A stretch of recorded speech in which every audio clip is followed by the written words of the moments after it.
Tua to Durham Smythe for the touchdown. Dolphins make it 26-14. They go on to beat the Chargers by a final of 29-21 in a battle of the rookie quarterbacks. Here's the winning quarterback, Tua. I feel like I've always been comfortable with Chan. The only thing is me and him getting on the same page as to why he's calling a certain play and just the chemistry that we have.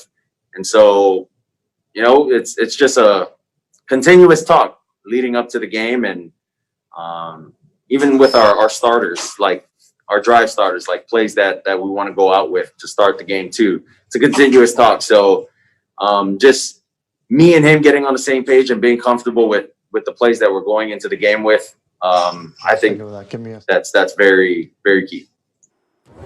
Tua is certainly getting more into a groove in his third start. According to NFL Next Gen Stats, Tagovailoa was pressured 20% less today than he was in his first 3 appearances and was able to push the ball downfield a lot more, averaging 11.3 air yards per attempt. You could say some of that is the Chargers, who have yet to find a pass rush. It's very Jekyll and Hyde-ish to this point. But I do want to get your thoughts, Tim, on what you see between this matchup of two who seem to be future preeminent quarterbacks in the NFL, their rookie years. Yeah, I think the future is really bright. I just kind of go back to July and August when everyone was talking about how, a rookie quarterback this year was going to be faced with, challenges that no one's ever been faced with before based on what the offseason looked like, what it looked like getting these guys ready, the lack of practice time, how difficult it was going to be. Look, I think that the job that both of these quarterbacks have done, obviously the sample size is bigger for Justin Herbert, but think about what he's done. Herbert's come in basically because Tyrod Taylor gets injured, taking a shot before a game, and he's, really been a bright spot for that football team, even though they, haven't won as many games as they would have hoped to. And then you look at Tua, I think that, his first game out, it was like, look, they clearly had the training wheels on. But since that point, he looks like a guy that, had people so excited, when you watched him play at Alabama. The ability to create offense, the ability to kind of step on a throw and play quickly, and then just hearing him talk about understanding, what Chan Gailey, was trying to get when a play call comes in. Tua's not just thinking about it on a base level. He's trying to get to the next level. And I think that just even mentally where he is as a quarterback for a guy this young with what he went through in terms of his rehab at this point is incredible. And I think we probably need to start paying a little more attention to the Miami Dolphins, especially with how they're playing on defense. What are your thoughts, Nick? Look, they set up their first score with a block punt. So, look, when you can play great special teams and great defense and you turn the ball over defensively, interceptions, sack fumbles, getting the ball off the opposing team, and you can block punts. They had a great punt return that set them up for more points. So when you're winning all 3 phases, it's going to put you in a great position to be competing for the division. They're going to play Buffalo here at the end. It's going to be awesome to watch this division race with Miami. And I just think that Miami right now in the division is the best overall in 3 phases. They play well on special teams. They put the pressure on teams, and they've been able to do that consistently. And then their defense is kind of flying under the radar right now. Nobody's really talking about the Miami defense, but they've been playing really good football in the last 4 weeks. Spoken like someone that used to play for Brian Flores. B-Flow. You know what I mean? Smart. I'm He's a smart coach now. He's certainly a smart coach.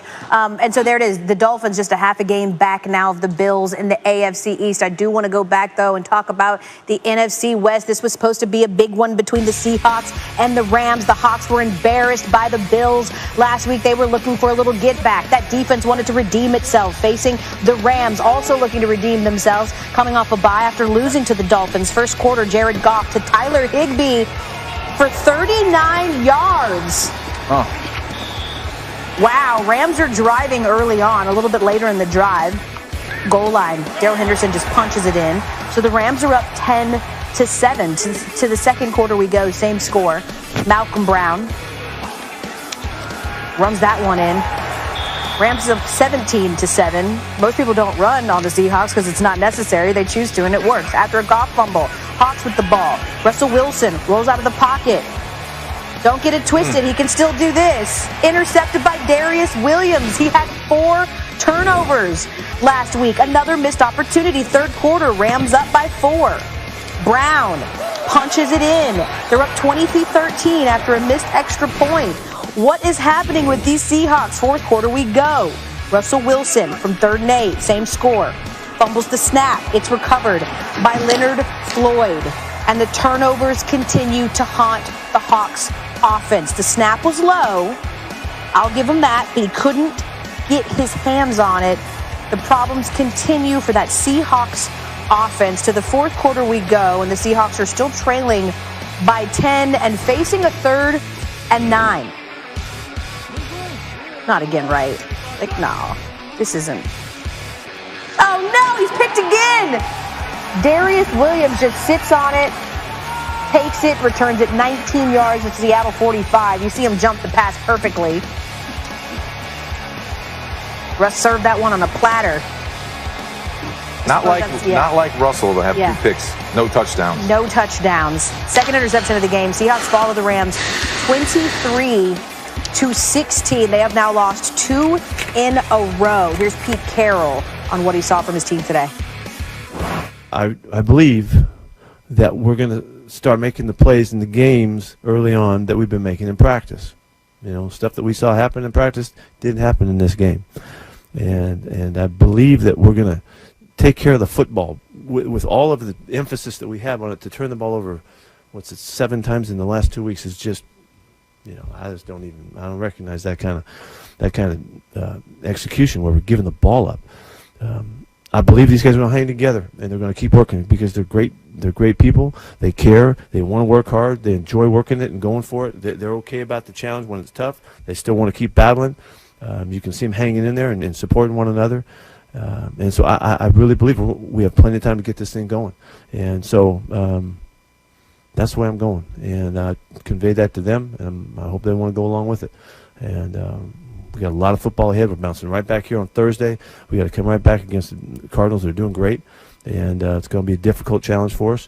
But it's the challenge that we need. It's right there in the division, right where you need it. You need to get this win and get going and go to the next game. Russell Wilson entered the day as the NFL's passing touchdown leader, but for just the second time in the last 2 seasons, he failed to throw a single passing touchdown in a game. The other came in last season's loss at the Rams, when Wilson also passed for just under 250 yards. Tim, we've been making a lot about how bad the Seahawks defense is, and I think Ning's going to get into that in a minute. But Russell Wilson, 4 turnovers against the Bills. 3 of his last 4 games, he's had multiple turnovers. What are you seeing from Russ, and why isn't he cooking anymore? Well, they're not doing a very good job protecting him, and that's, been a problem, for quite some time, to be honest with you. But we've usually seen Russell Wilson run around, make plays, create offense, and, today was a pretty good example of, he was not making good decisions, when he tried to escape or create offense. And then you look at the speed of that Rams defense, it ended up catching up to him.